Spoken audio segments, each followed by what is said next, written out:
질문이 오셨는데, 이전에 몇 가지 단위 업무 예시가 있었는데, 혹시 ARP 프로그램에 활용하려면 모델에 다시 스크립트를 만들어 모델을 학습시켜야 되냐, 어떤 절차와 스크립트를 어떻게 작성되는지, 이 질문이 맞으실까요? ARP에 만약에 적용을 한다.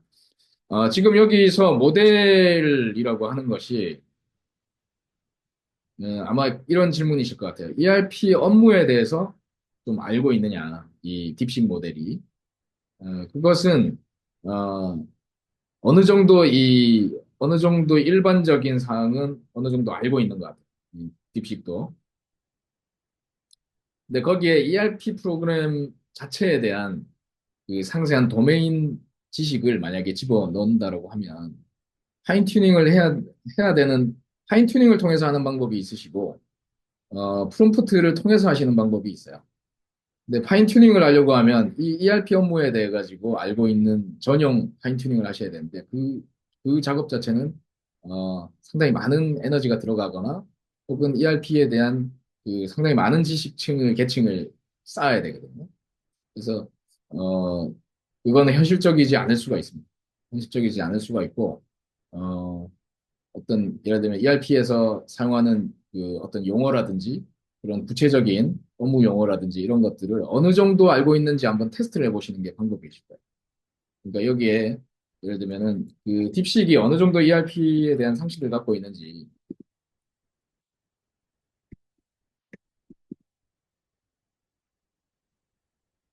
먼저 알아보시는 게 필요하실 것 같아요.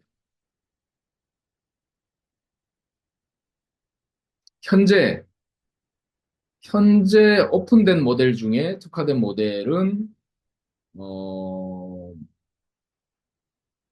그건 찾아봐야 할 거야. ERP에 특화된 모델이 있는지는.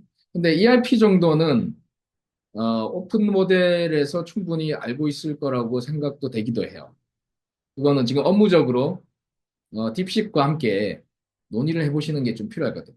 그러면 지금 혹시 질문 중에 ERP 중에서 어떤 단위 특화 모듈 중에 어떤 특정 모듈에 대해서 뭐 예를 들면 여기 이제 회계, 재고, 인사 이런 게 있는데 회계 프로세스에 대해서 뭐 재고 관리 프로세스에 대해서 뭐 구체적으로 이야기해봐 이렇게 해볼 수 있죠.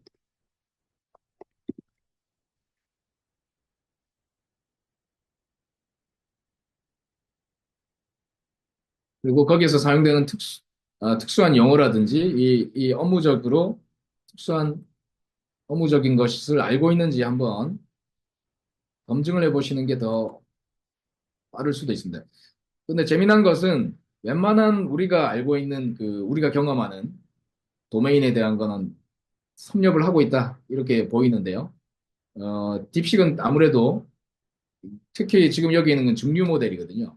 그래서 어느 정도 좀 생략이 돼 있을 수도 있고, 어느 정도 알고 있는지는 실제 한번 평가를 해보시는 게 필요하고, 그것이 좀 부족하다라고 판단되면, 지금 말씀하신 파인 튜닝을 통해서 하시는 방법도 있지만, 파인 튜닝을 하려고 하면 여기에 아주 많은 데이터를 집어넣으셔야 돼요. 그래서 오히려 레그를 통해서, 어, ERP 프로세스는 이렇게 이렇게 동작을 해라고 하는 어떤 그 기존의 요구사항 정의라든지 혹은 업무 매뉴얼이라든지 이런 것들을 얘한테 렉으로 확정해서 그걸 참조할 수 있게 해주고 그것을 그것을 문서 정의 그 문서 참조로 줘가지고 얘한테 어, 그 순간순간 수행하게 하는 것이 훨씬 더 나으신 방법이라고 생각이 돼요.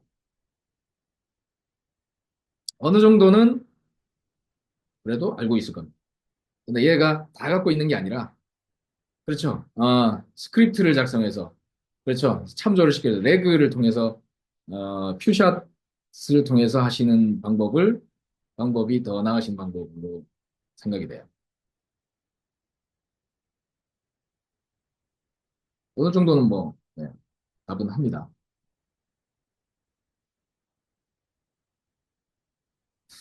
예, 또 다른 질문 있으실까요?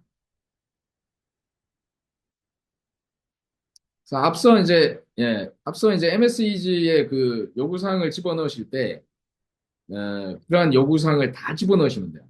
그러니까 ERP가 갖고 있는 그런 컨텐츠라든지 이런 것들을 아무리 길어도 얘는 다 일단은 받아들이기 때문에 거기에다 집어넣고 우리가 근데 이제 날러지 베이스를 만드실 때 날러지 베이스를 만드는 방법이 이제 크게 두 가지가 있는데 벡터 데이터베이스에다가 집어넣는 방법이 있고 이제 그래프 DB에 집어넣는 방법이 있거든요. 그러니까 스크립트를 작성한다라고 하는 거가 우리가 스크립트를 그냥 작성해서 다 집어넣는다고 얘가 학습이 되는 게 아니고 그것과 관련된 걸 그때그때 찾아서 얘가 자기 기본 LLM 컨텍스트에다가 집어넣어서 일을 하기 때문에 그 지식을 구축하는 방법을 그래프DB를 쓰셔서 정확도를 높이시는 방법도 있고 벡터DB로 그냥 문맥을 그때그때 찾아와서 하게끔 하는 그런 방법들이 있습니다.